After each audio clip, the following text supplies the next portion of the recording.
Hi, I'm Jim Gordon for SmallCapPower, and we are live and welcoming you to the Sprott Symposium in downtown Vancouver.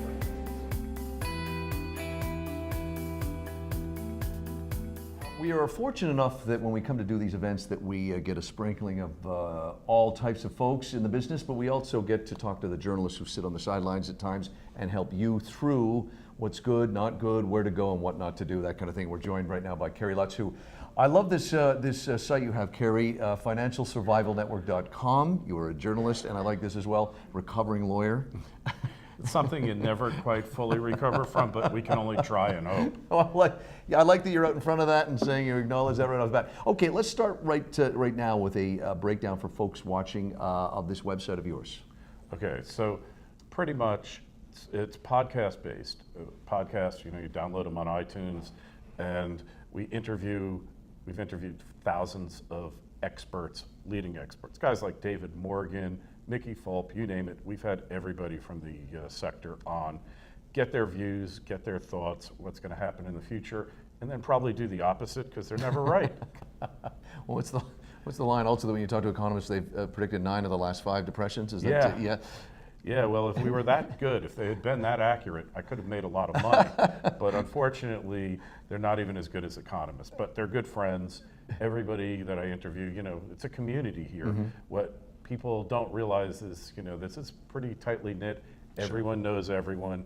And, we try to get good information out there so that you make your own decisions and you make wise decisions, taking into account all the factors. Regardless of your level of education, your level of knowledge, you can still learn to make good decisions, to not be taken by the hucksters, and to know the truth when you see it, or at least have an idea that it's the truth. And that's what we're really geared to, is what's really happening in the economy. Why did Austrian economics make a difference?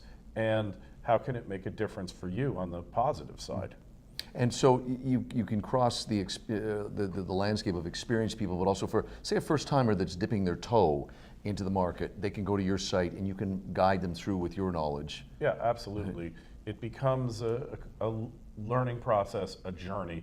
Nobody is born knowing this stuff, and I wouldn't call it misinformation, but there's information out there that isn't particularly helpful to you and to your investment goals. Mm-hmm. So you need to really be on your game if you're going to get into this sector, because the rewards are amazing, but it's timing and it's knowledge. And really, you could get lucky and get into the sector at the right time and clean up.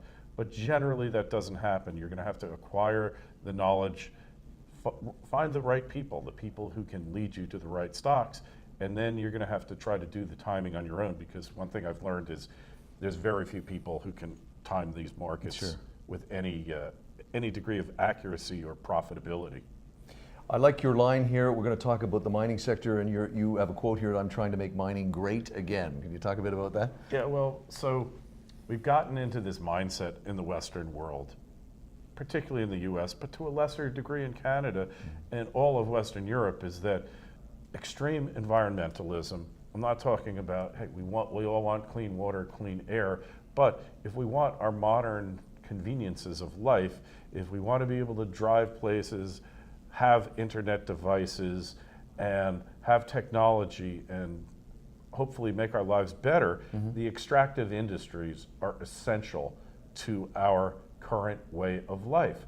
So the only way you're going to be able to produce more iPhones is if you produce more silver, more lithium, more copper, and the only way you're going to be able to do that under our current system, we can't just make the stuff out of thin air. Yeah. It's got to be taken out of the ground.